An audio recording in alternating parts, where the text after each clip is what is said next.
আসসালামু আলাইকুম।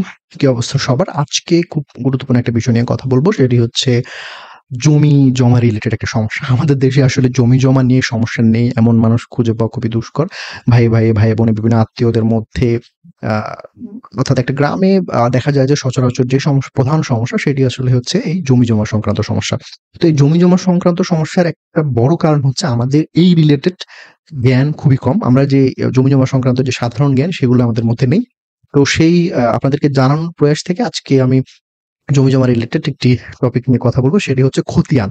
সো খতিয়ান কি, কি প্রকারের খতিয়ান বাংলাদেশে পাওয়া যায় বা সেই খতিয়ানগুলোর গুরুত্ব কি? এই রিলেটেড মোটামুটি আমাদের আলোচনাটা থাকবে।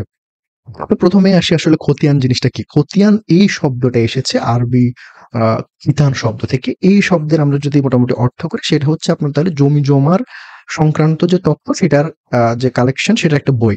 এইরকম একটা অর্থ হয়। তো এটাকে যদি আমরা মোটামুটি বিশ্লেষণ করি আসলে খতিয়ান জিনিসটা কি? খতিয়ান জিনিসটা হচ্ছে একটা রাষ্ট্র বা সরকার তার ট্যাক্স আদায়ের সুবিধার্থে এবং আ ভূমির মালিকানা শর্ত নির্ধারণ অর্থাৎ এই জমির মালিককে এই শর্তটা নির্ধারণের জন্য জরিপ বিভাগের মাধ্যমে বিভিন্ন জরিপ করে থাকে এবং এই জরিপের মাধ্যমে পরবর্তী পর্যায়ে যে ভূমির মালিককে এক ধরনের রেকর্ড দেয়া হয় বা এক ধরনের তার কাছে দলিল দেওয়া হয় যে এই ভূমির মালিক হচ্ছেন আপনি। এই যে দলিলটি সেটাকেই বলা হয় খতিয়ান। এবার আসি হচ্ছে আসলে খতিয়ান কি প্রকারের আমাদের দেশে আছে।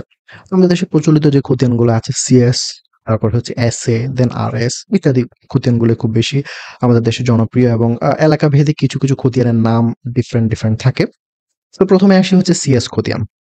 তো ইংরেজরা যখন আমাদের দেশে আমাদের এই ৩ অঞ্চল অর্থাৎ ভারত, পাকিস্তান, বাংলাদেশকে শাসন করে সেই সময় ইংরেজরা একটা গুরুত্ব অনুভব করে যে তাদের ট্যাক্স কালেকশনের সুবিধার্থে একটা ভূমির আ জরিপ করা প্রয়োজন বা ভূমির রেকর্ড প্রপার একটা রেকর্ড থাকা দরকার। সেই প্রেক্ষিতে তারা ১৮৭৫ সালে একটি আইন পাস করে যেটাকে বলা হয় সার্ভে অ্যাক্ট অর্থাৎ জরিপ অ্যাক্ট। এই আইনের পরবর্তী পর্যায়ে ১৮৮৫ সালে তারা আরো একটি আইন পাস করে সেটা বঙ্গীয় প্রজাস্বত্ব আইন।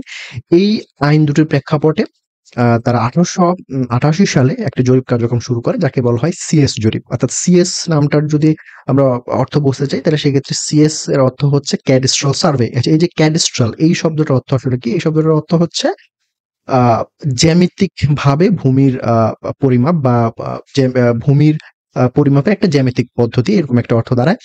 তো সেই প্রেক্ষিতে অর্থাৎ পরবর্তীতে আ এই কার্যক্রমটা ১৮৮৮ সাল থেকে শুরু হয়ে ১৯৪০ সাল পর্যন্ত চলতে থাকে। ১৮৮৮ সালে এটা বাংলাদেশের ক্ষেত্রে কক্সবাজার রামু থেকে শুরু হয় এবং দিনাজপুরে গিয়ে ১৯৪০ সালে শেষ হয়।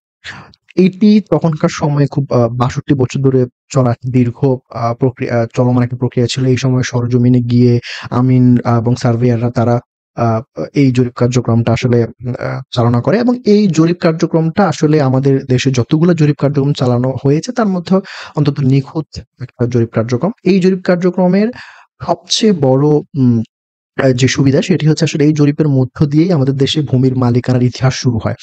তো এখানে খুব গুরুত্বপূর্ণ কথা আপনি যখনই কোনো মামলা মোকদ্দমা বা জমি রিলেটেড কোনো সমস্যায় পড়বেন বা জমি রিলেটেড কোনো মামলা লড়বেন সেক্ষেত্রে খুব ইনফর্মাল একটা কথা বলা হয় যে সিএস ধরে টান দেওয়া। অর্থাৎ সিএস জরিপ থেকেই কিন্তু আপনার মালিকানাটা নির্ধারণ করা শুরু হয় যে হ্যাঁ, সিএস রেকর্ডে এই জমির মালিক ছিল এ, পরবর্তীতে এসএ তে ও বা এভাবে করে আসলে আমাদের জমির মালিকানাটা টানা হয়। সেজন্য সিএস আ আ খতিয়ানটা এখনো খুবই গুরুত্ব বহন করে। যদিও অনেক পুরাতন একটা খতিয়ান। বিভিন্ন রেকর্ড রুমে অনেক সিএস খতিয়ান পাওয়া যায় না। আমাদের যে আ অম অনলাইনে যে খতিয়ান পাওয়া যায় সেখানেও অনেকগুলা সিএস এর রেকর্ড আসলে নাই।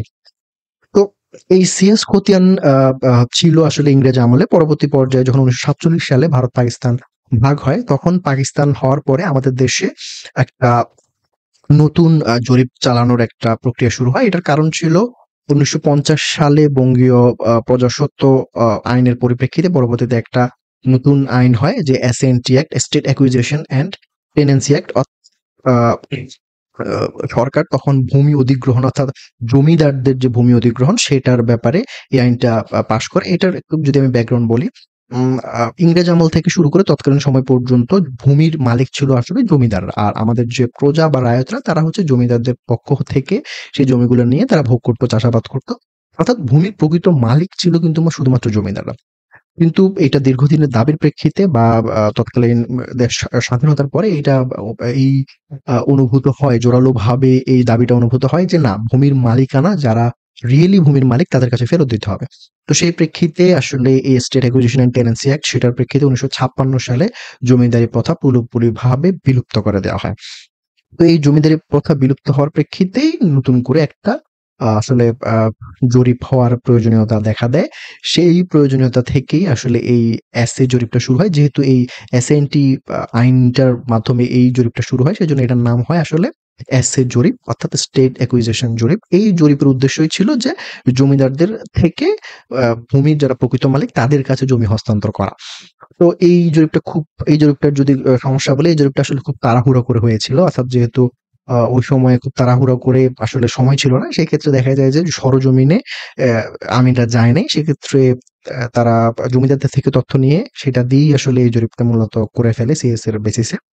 এই কারণে এই জরিপে আসলে খুব ভুল ভ্রান্তি পাই আমরা এখনো, বা এই জরিপ নিয়ে আসলে অনেকগুলা সমস্যা তৈরি হয়, বা এই জরিপ থেকে যেমন সিএস জরিপ থেকে যে মৌজা, ম্যাপ বা নকশা এগুলো যতটা নিখুঁত বা নির্ভুল ছিল, আসলে এসএ থেকে ততটা নিখুঁত বা নির্ভুল ছিল না।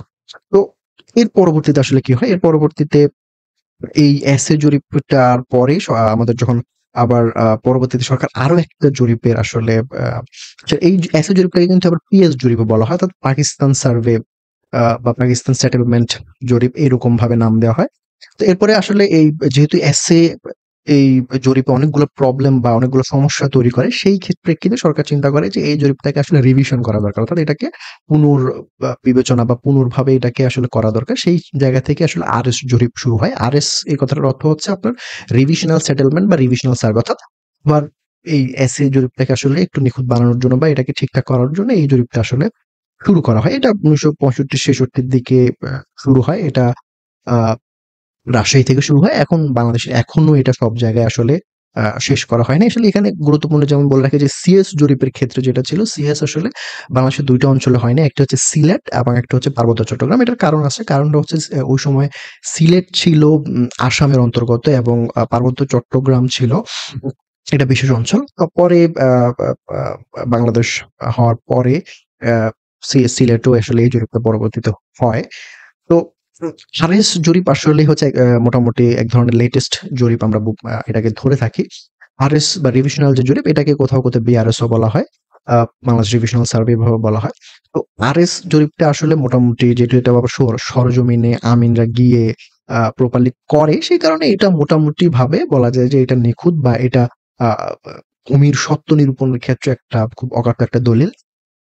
এর পরবর্তী পর্যায়ে আসলে বাংলাদেশ যখন স্বাধীন হওয়ার পর আরো যে আসলে দেখেন ভূমির মালিকানা কিন্তু খুব প্রতিনিয়ত পরিবর্তিত হয়। প্রতিনিয়ত ভূমির মালিকানা নানান রকমের পরিবর্তন হয়, ভূমির শ্রেণী পরিবর্তন হয়। আসলে এই কারণে জরিপ কার্যক্রমটা খুব বারবার হওয়া উচিত। কিন্তু আসলে এটা যদিও একটা খুব দীর্ঘ একটা প্রক্রিয়া, তাই আসলে সরকারের পক্ষে এটা কঠিন একটা জিনিস। তো তারপরেও সরকার যখন অনুভব করে যে আরো একটা জরিপ হওয়া দরকার, সেই ক্ষেত্রে ১৯৯০ দশকে সরকার বিএস জরিপ চালু করে, অর্থাৎ বাংলাদেশ সেটেলমেন্ট বা বাংলাদেশ সার্ভে এই জরিপটা শুরু করে। এই জরিপের বেসিসে যে খতিয়ানটা আপনারা পাচ্ছেন সেটাকে বিএস খতিয়ান বলা হয়। এই বিএস খতিয়ানটা আসলে বাংলাদেশের সব জায়গায় হয়নি বা খুব বেশি জায়গায় হয়ওনি। এটা শহরে যখন কিছু, কিছু শহরে করা হয়েছে বা সেগুলোর আলাদা নাম দেওয়া হয়েছে। তো আসলে টোটালি আমরা যদি আ আ আ খতিয়ানের কথা ধরি, সেক্ষেত্রে আমাদের সিএস, তারপরে এসএ, আরএস এই ৩ টা খতিয়ান খুব গুরুত্বপূর্ণ। এর মধ্যে আসলে আমাদের যত জমিজমা রিলেটেড মালিকানার ক্ষেত্রে আমরা সিএস ধরে টান দেয়া বলা হয় যে মানে সিএস থেকেই মালিকানার একটা মোটামুটি ইতিহাস তৈরি করা হয়। তো সেটা এসএ পরবর্তীতে আরএস পর্যন্ত এসে শেষ হয়। তো আরএস টা এখন হচ্ছে লেটেস্ট ধরা হয়। অর্থাৎ এইটার গুরুত্বটা হচ্ছে এটা যে আপনার লেটেস্ট মালিকানা বা আ এই খতিয়ানটা এইখান থেকে যে খতিয়ানটা পাওয়া যায় সেটাকে মোটামুটি লেটেস্ট ধরা হয়। তো আপনি এগুলো চিনবেন কিভাবে কোন খতিয়ানটা কি? এগুলো আসলে জেলার রেকর্ড রুমে পাওয়া যায়, বা হচ্ছে আপনার যে ভূমি অফিস সেখানে আপনি পাবেন, বা হচ্ছে যে সার্ভে সেটেলমেন্ট যে অফিস সেখানে পাবেন। এই খতিয়ানগুলো চিনার উপায় কি? সিএস খতিয়ানে আসলে ২ টা অংশ থাকবে। একটা অংশে জমিদারদের নাম থাকে, ২য় অংশে হচ্ছে যারা প্রজা বা যারা ভোগকারী এই জমির প্রকৃত তাদের নাম থাকে। দেন হচ্ছে আপনি এসএ চিনার উপায় হচ্ছে এটা আসলে মেইনলি হাতে লেখা। সো সেক্ষেত্রে আপনি এসএ টা এভাবে চিনতে পারতেছেন। আর আরএস টা হচ্ছে খুবই লেটেস্ট একটা আসলে আ জরিপ। এই জরিপটাই হচ্ছে আমাদের জন্য খুব বেশি এখন প্রয়োজনীয়। তো ঠিক আছে, আমরা নেক্সট এপিসোডে অন্য কোনো জমির অন্য কোনো সাধারণ জ্ঞান নিয়ে আপনাদের সাথে কথা বলব।